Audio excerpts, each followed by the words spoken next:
తాకట్లో ఉన్న బంగారాన్ని విడిపించి ఆ రోజున మార్కెట్ ధర కట్టి మిగిలిన డబ్బును మీకు అందిస్తుంది కొమ్మూరి గోల్డ్.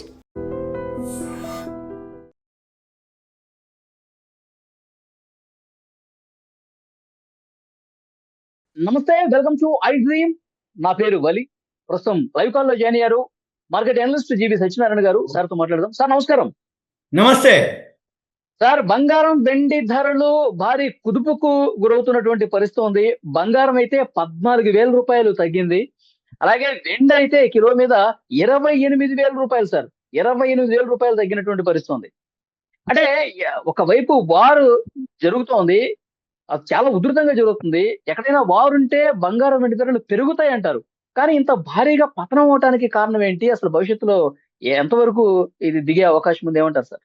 మీరు అన్నది కరెక్టే, కానీ గోల్డ్ సిల్వర్ జనరల్గా ఏంటంటే షేర్ మార్కెట్ ఫాల్ అయినప్పుడు గోల్డ్ సిల్వర్ పెరుగుతుంది.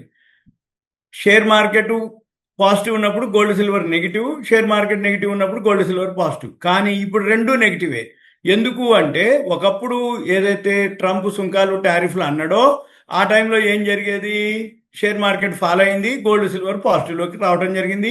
ఈ సుంకాలు టారిఫ్లు ఎప్పుడైతే ఫిబ్రవరి 2వ తారీఖు తోటి మనమే లాస్ట్ మనతోటి క్లోజ్ అయిపోయింది. ఎప్పుడైతే ఫిబ్రవరి 2 మనతోటి క్లోజ్ అయిపోయిందో తర్వాత ఎప్పుడైతే ఇరాన్ మీద వారు ఫిబ్రవరి 28 ఎప్పుడైతే వార్ స్టార్ట్ అయిందో ఇవాళకి 24వ రోజు యుద్ధం స్టార్ట్ అయిన రోజు నుంచి కూడా అంటే ఏంది ఫోకస్ అంతా కూడా గోల్డ్ సిల్వర్ పోయి క్రూడ్ ఆయిల్ న్యాచురల్ గ్యాస్ మీదకి వెళ్ళటం జరిగింది. ఎప్పుడైతే క్రూడ్ ఆయిల్ న్యాచురల్ గ్యాస్ మీద ఫోకస్ వెళ్ళడం జరిగిందో నిత్యావసరాలకు ఏదైతే సంబంధించినటువంటి క్రూడ్ ఆయిల్ న్యాచురల్ గ్యాస్ ఉంటుందో ఈ గోల్డ్ సిల్వర్ పట్టించుకోదన్నమాట మార్కెట్. దాని మీదకి వెళ్ళేటప్పటికి ఇప్పుడు ఖమేనీ ఎప్పుడైతే ఫిబ్రవరి 28 యుద్ధం స్టార్ట్ అయింది, మార్చి 1వ తారీఖు చనిపోయిందని అనౌన్స్ చేయడం జరిగింది. కానీ యుద్ధం ఆగిపోయిందని అనుకున్న టైంలోనే కాలేదు. అది యుద్ధం అలానే కొనసాగుతూనే ఉంది. ఇప్పటికి 24వ రోజు మళ్ళీ ట్రంప్ నిన్న 48 గంటలు ఇరాన్ వాళ్ళకి అల్టిమేటం ఇవ్వడం జరిగింది. హర్ముజ్ జల్సంది ఓపెన్ చేయాలి, మీరు చేయకపోతే మేము యాక్షన్ అనేది. అయితే ఇరాన్ వాళ్ళు కూడా అనటం జరిగింది, ఏమని? మేము అవసరమైతే ఇంకా మూసేస్తాం తప్ప మేమైతే ఓపెన్ చేసేది లేదు అని చెప్పేసి ఆయన చెప్పడం జరిగింది. దాంతో మళ్ళీ యుద్ధ వాతావరణం ఎక్కువ అవ్వటం జరిగింది. అయితే ఆ ఎఫెక్ట్ ఏదైతే ఉందో మార్కెట్ మీద, అంటే మార్కెట్లో ఏమైతే వరల్డ్ మార్కెట్లో అన్ని ఫాలో అవటం జరిగింది, దాంతో గోల్డ్ సిల్వర్ కూడా ఫాలో అవటం జరిగింది.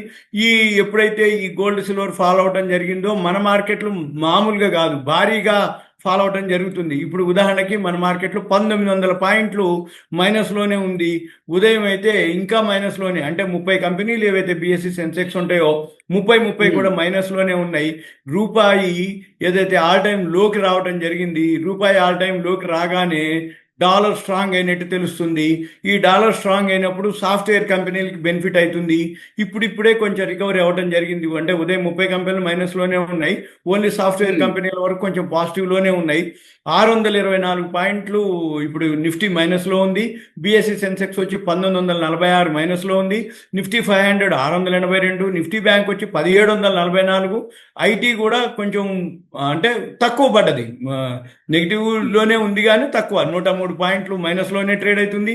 మిడ్ క్యాప్ 600, అంటే బిఎస్సి బ్యాంక్, నిఫ్టీ 200, నిఫ్టీ 100 అన్నీ కూడా 100 పాయింట్లే మార్కెట్లో పడటం జరిగింది. మనం ఎంతసేపటికి ఇప్పుడు ఏంటిది వెయిట్ చేయటం తప్ప, ఎందుకంటే రేపటితోటి ఉందన్నమాట అవకాశం. రేపు ఉదయానికి మనకి ఆ ట్రంప్ ఇచ్చిన 48 గంటల టైం గడిచిపోతుంది. మళ్ళీ ట్రంప్ ఏం నిర్ణయం తీసుకుంటాడు రేపు ఉదయం? ఇరాన్ వాళ్ళు తిప్పికొట్టడం జరిగింది. అయితే మళ్ళీ ఈ రేపు ఉదయానికి ట్రంప్ ఏ నిర్ణయం, అంటే ఉదాహరణకి యుద్ధం ఆపేస్తాము అని చెప్పేసి ట్రంప్ అనటం జరిగింది.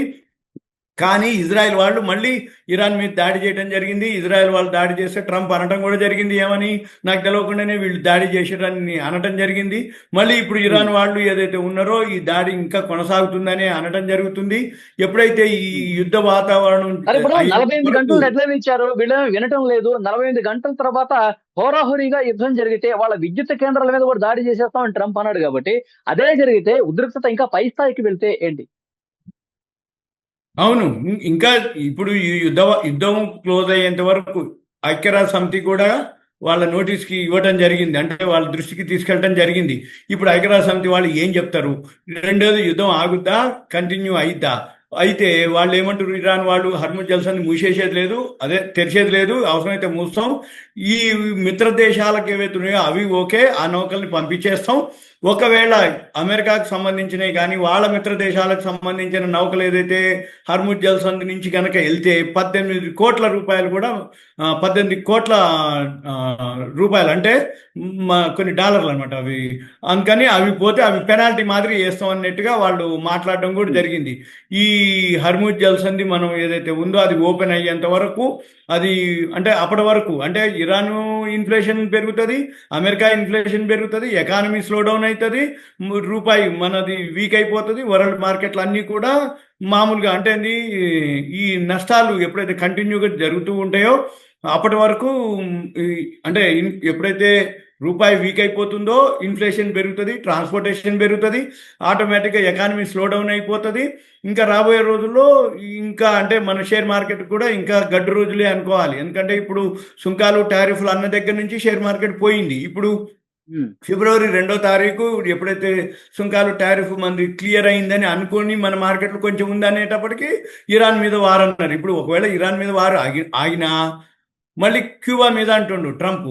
మళ్ళీ ఆ క్యూబా ఏమవుతుందో తెలియదు, ఆ క్యూబా మీద ఎంతవరకు చర్చలా ఏంటిదనేది తెలియదు. చర్చలకు వస్తే ఓకే, మళ్ళీ ఇది అయిపోయినాక ఇరాన్ మీద అయిపోయినాక ఇదంతా రికవరీ కావడానికి కొన్ని నెలల కాలం తీసుకుంటుంది. ఇది అన్ని దేశాలు, ఇరాన్ అనుకోండి, అమెరికా అనుకోండి, మిత్ర దేశాలు అనుకోండి, ఆ సపోర్ట్ దేశాలు అనుకోండి, ఏవైనా కానీ అవి రికవరీ కావడానికి కొన్ని నెలల కాలం పడుతుంది.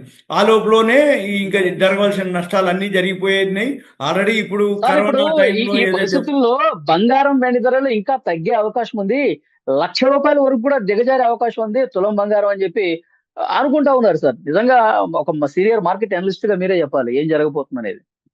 అట్లా అవ్వవు. ఎందుకు అవ్వవు అంటే ఎప్పుడైతే ఈ గోల్డ్ సిల్వర్ ఫాల్ అవుతుంది కానీ కొంతవరకే ఒక అంటే కొంచెం పడ్డ తర్వాత కొంచెం యుద్ధం కనుక వాతావరణం క్లియర్ అయిందని అనిపిస్తే చాలు మళ్ళీ ఆటోమేటిక్గా గోల్డ్ సిల్వర్ పైకి వెళ్తుంది.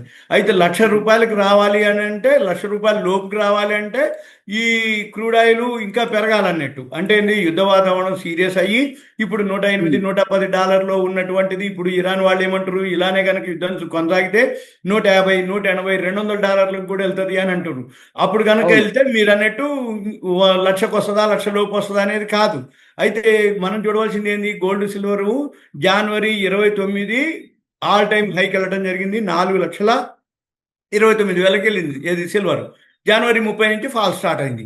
అయితే అంతకుముందు ఎక్కడి నుంచి పెరిగింది, ఎంత పెరిగింది కనుక గమనించినట్లయితే ఇరాన్ కంటే ముందు, వార్ కంటే ముందు రష్యా ఉక్రెయిన్ వార్ జరిగింది. ఆ రష్యా ఉక్రెయిన్ వార్ జరిగినప్పుడు 60,000 అది ఏది తులం. మరి ఇప్పుడు 60,000 నుంచి 80,000 పోయింది. మళ్ళీ గాజా ఇజ్రాయెల్ వార్ వచ్చింది. మళ్ళీ తర్వాత 60 నుంచి 80, 80 నుంచి 1,00,000 దాటిన తర్వాత 1,00,000కి దిగట్లే. ఇప్పుడు ఇంకా 1,00,000 పైనే ఉంది. ఇప్పుడు 1,00,000 దిగితే కొనుక్కుందామని చాలా మంది అనుకుంటారు. కానీ ఆ 1,00,000కి రావాలి అంటే నెలలు పట్టొచ్చు ఒకవేళ ఈ యుద్ధం ఇలానే ఇప్పుడు ప్రచారం బాగా జరుగుతుంది సార్. ఇప్పుడు ఇదే సరైన సమయం. భవిష్యత్తులో పెరుగుతున్నాయి కానీ ఇప్పుడైతే ఈ వార్ జరుగుతున్నంత సేపు తగ్గుతూ ఉంటది. ఇప్పుడు 1,30,000 ఉంది, 1,20,000, 1,10,000 కూడా పడిపోద్ది. అట్లా పడినప్పుడు వేగంగా మీరు కొనుక్కొని పెట్టుకోండి అని చెప్పి ఒక ప్రచారం అయితే బలంగా చేస్తా ఉన్నారు. మీకు బాగా గుర్తుండుంటది, జనవరి 29 కంటే ముందు పెరిగేటప్పుడు తెల్లారితే 20,000, 30,000 పెరిగింది సిల్వర్. ఇంకా ఇక పెరిగిపోతుందని అందరూ క్యూలు కట్టి కొనుక్కున్న రోజులు ఉన్నాయి హైదరాబాద్లో.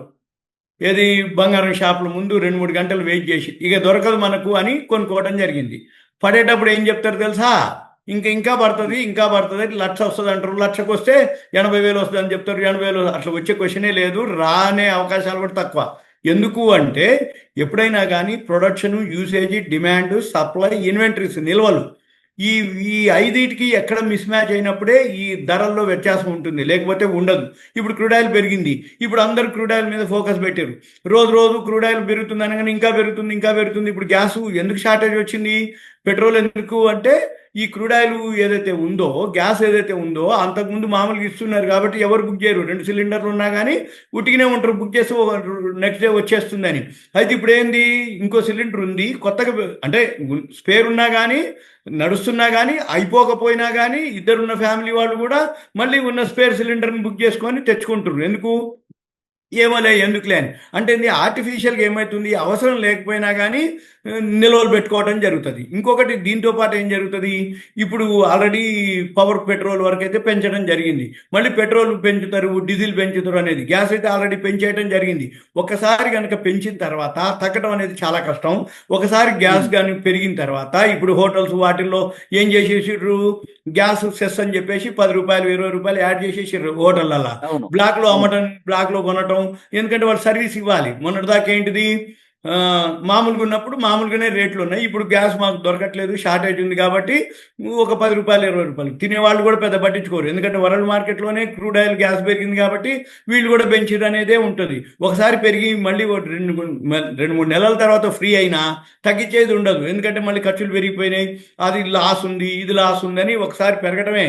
ఇప్పుడు మీరు ఎప్పుడైనా చూడండి, టీ కానీ, టీ పొడి కానీ, షుగర్ కానీ, ఏదైతే ట్రాన్స్పోర్టేషన్, ఇప్పుడు క్రూడ్ ఆయిల్ తోటి ట్రాన్స్పోర్టేషన్ పెరుగుతుంది. ట్రాన్స్పోర్టేషన్ పెరిగినాక మనం తినేటటువంటి, తాగేటటువంటి ఏవైతే వస్తువులు ఉన్నాయో అవన్నీ కొంచెమే పెరుగుతాయి. ఇప్పుడు సపోజ్ పంచదార ఉంది, గోధుమ పిండి ఉంది, లేకపోతే ఇంకేమైనా ఉన్నాయి అంటే దానికి రిలేటెడ్ ఏవైతే హోటల్స్లో గోధుమ పిండి ఉంది అనుకోండి, కొంచెం పెరిగితే అది కిలోకి 4 రూపాయలు 3 రూపాయలు పెరిగింది అనుకోండి, పూరి 5 రూపాయలు 10 రూపాయలు పెంచేస్తారు, చపాతీలు 5 రూపాయలు 10 రూపాయలు పెంచేస్తారు.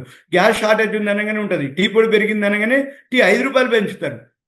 ఇక పెరిగిన తర్వాత మరి ఒక కిలోకి 3-4 రూపాయలు గోధుమ పిండి పెరిగితే నువ్వు ఎన్ని పూరీలు వస్తాయి, ఎన్ని చపాతీలు వస్తాయి, మరి ఒక్కొక్క ప్లేట్కే 5 రూపాయలు 10 రూపాయలు పెంచుతావు అంటే ఇంక మాట్లాడేది లేదు. అంటే ఇక అలా జరుగుతూనే ఉంటుంది. ఇది కూడా అంతే, మన షేర్ మార్కెట్ కూడా ఎట్లుంటుంది, గోల్డ్ సిల్వర్ కూడా పడేటప్పుడు పడుతుంది అంటారు, పెరిగేటప్పుడు ఇంకా పెరుగుతుందండి అని అంటారు. ఇప్పుడు పడుతున్నప్పుడు ఎవరు కొనరు. ఇప్పుడు మార్కెట్లో, హైదరాబాద్ మార్కెట్లో గోల్డ్ సిల్వర్ డిస్కౌంట్లో అమ్ముతున్నారు. డిస్కౌంట్లో అంటే ఏంటిది, ఉన్న ధర కంటే కూడా గోల్డ్ మీకు ఒక 2,000 తక్కువకి ఇస్తాం, అంటే ఇక్కడ చూపించే ధర వేరు, నువ్వు కొనుక్కుంటా అంటే ఒక 2,000 తక్కువకి ఇస్తాం. సిల్వర్ అయితే 4,000 5,000 కూడా మైనస్లో ఇస్తాం అంటారు. కొనే వాళ్ళకి తెలుసు, అమ్మే వాళ్ళకి తెలుసు, తగ్గుతుందని తెలుసు. అయితే ఈ తగ్గుతుంది అనేది కొనే వాళ్ళు ఏమనుకుంటారు అంటే ఇంకా తగ్గుతుంది కదా ఎందుకు కొనాలని వీళ్ళు అనుకుంటారు. అమ్మే వాళ్ళు ఏమనుకుంటారు తెలుసా, రేపు ఎట్లాగో మళ్ళీ తగ్గుతుంది కదా, ఇది యుద్ధం ఇప్పుడు అయ్యేటట్లేదు కాబట్టి పోతే పోయిందిలే, ఒక 5,000 తక్కువకి ముందు అమ్ముకుంటే చాలని వాళ్ళు అనుకుంటారు. అంటే ఏంది, ఇప్పుడు ఎవరికి బిజినెస్ ఉండదు, వాల్యూమ్ ఉండదు, ట్రేడింగ్ ఉండదు, ఎంతసేపటికి ఉట్టిగా ఎంక్వైరీలు, వెయిట్ చేయటం, అబ్జర్వ్ చేయటం తప్ప ఏముండదు. ఇంకోటి ఏంది, రూపాయి ఏదైతే ఉందో ఆల్ టైంలోకి రావడం జరిగింది ఇవాళ. మళ్ళీ ఈ రూపాయి $95 రూపాయలకు చేరే అవకాశం ఉంది, డాలరు మన మన రూపీ కన్వర్షన్. అందుకని ఏంది, ఎఫ్ఐఎల్ ఇంకా అమ్ముతూనే వచ్చిర్రు. అంటే ఎఫ్ఐఎల్ బయింగ్లోకి రారు. ఎందుకు రారు అంటే వాళ్ళు ఎప్పటికప్పుడు ఏ ప్రపంచ దేశాల్లో ఏ ఎకానమీ స్ట్రాంగ్ ఉందంటేనే వాళ్ళు ఎంటర్ అవుతారు. ఎకానమీ స్ట్రాంగ్ లేకపోయినా, వీక్ ఉందన్న వాళ్ళు ఎఫ్ఐఐలు అమ్ముకుంటూ వెళ్తూనే ఉంటారు. దాంతో మన మార్కెట్లు పడటం జరుగుతూనే ఉంది. మనకి పెద్దగా ఎఫెక్ట్ లేదు, మన ఎకానమీ స్ట్రాంగే ఉంది. ఎందుకుంది అంటే ఎప్పుడైతే ఈ క్రూడ్ ఆయిల్ సప్లై లేదో, ఇప్పుడు ఇరాన్ మిత్రదేశం కాబట్టి ఇరాన్ ఏమండు, మన నౌకలు రిలీజ్ చేస్తాం అన్నాడు, మిత్రదేశాలన్నీ నౌకలు వెళ్ళిపోతాయని చెప్తుండు. మళ్ళీ ట్రంప్ ఏం చెప్పిండు, ఒక నెల పాటు రష్యా నుంచి కానీ మనం క్రూడ్ ఆయిల్ తెచ్చుకోండి, అప్పుడు బ్యాన్ ఉండే మనకు రష్యా క్రూడ్ ఆయిల్ తెచ్చుకోకూడదని. మళ్ళీ ఏమన్నాడు, రష్యా నుంచి మీరు తెచ్చుకోండి, ఒక నెల రోజుల పాటు మీకు ఫ్రీ చేస్తాం అన్నాడు. అంటే రష్యా నుంచి మనకు తక్కువనే వస్తుంది, ఇరాన్ నుంచి మనకు తక్కువనే వస్తుంది, కాబట్టి కొంచెం లేట్ అయింది ట్రాన్స్పోర్టేషన్. ఈ ట్రాన్స్పోర్టేషన్ లేట్ కోసానికి ఇక్కడ ఆర్టిఫిషియల్గా ఏమవుతుంది, కొంచెం ధర పెరగడం జరుగుతుంది. రెండోది ఇంకోటి ఏంది, వరల్డ్ మార్కెట్లోనే, ఇంటర్నేషనల్ మార్కెట్లోనే క్రూడ్ ఆయిల్ ఏదైతే ఉందో అది కొంచెం పెరగడం జరిగింది. దాంతో ఇక్కడ మనం కూడా ఫాలో అవడం జరిగింది. అంటే ఇప్పుడు $108-109 ట్రేడ్ అవుతుంది ఏది, మన క్రూడ్ ఆయిల్. మనం ఎంతసేపటికి చూడవలసింది ఏంటిది, ఏదైతే ఈ క్రూడ్ ఆయిల్ పెరుగుతున్నంత వరకు మనం కొంచెం అబ్జర్వ్ చేయటం తప్ప, మనం ఇక వెయిట్ చేయటం తప్ప ఏం చేసేది లేదు.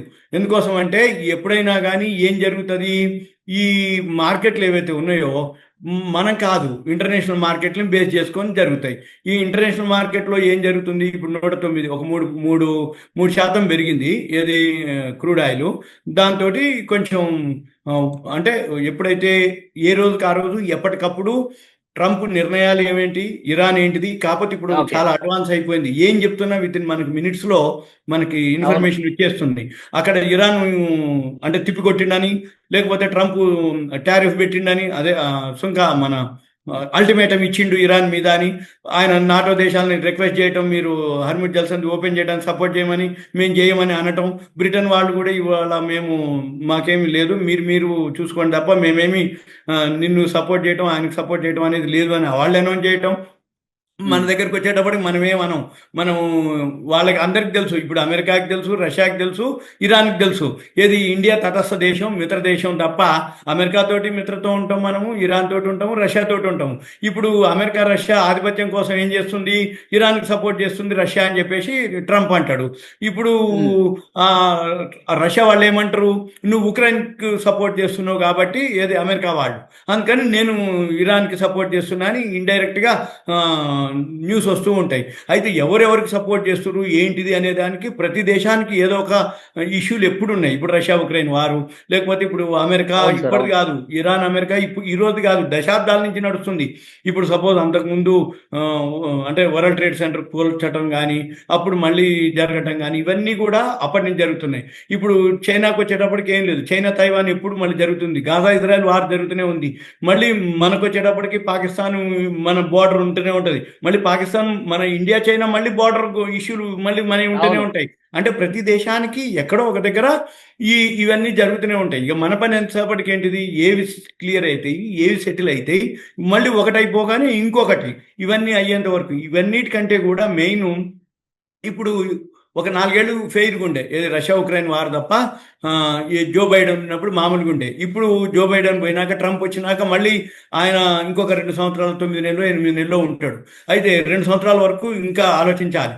ఇంకా లాస్ట్ 8-9 నెలలు ఏంటంటే ప్రచారానికి పోతారు. ఇక ఏది మళ్ళీ ఎలక్షన్స్ కావాలి, మళ్ళీ గెలవడానికి ఆ ప్రచారానికి పోతారు. అయితే ఒక 2 సంవత్సరాల వరకు ఈ ట్రంప్ని మనము బరాయించాలన్నా, ట్రంప్ ఏ నిర్ణయాలు తీసుకుంటాడు, ఏ దేశం మీద సుంకాలు టారిఫ్లా యుద్ధం అంటాడా, ఇవన్నిటిని బట్టే మనం వరల్డ్ మార్కెట్లు మొత్తం కూడా బేస్ అయి ఉంటాయి. ఇక మన పని ఎంతసేపటికి ఏంటిది, బాటంకి వచ్చిందా సార్ కొనుక్కో. ఇప్పుడు మనం అంత ప్యానిక్ అవ్వాల్సిన అవసరం లేదు. బంగారం వెండి ధరలు కూడా కొద్దిగా తగ్గినా గానీ మళ్ళీ పుంజుకుంటే అంత ఇబ్బంది ఏం లేదంటారు, అంతే కదా సార్? రైట్, వాల్యూ ఉన్నాయి, వాల్యూనే ఉంటాయి. జీరోలు ఏం కావాయి, జీరోలు అయ్యే క్వశ్చన్ లేదు.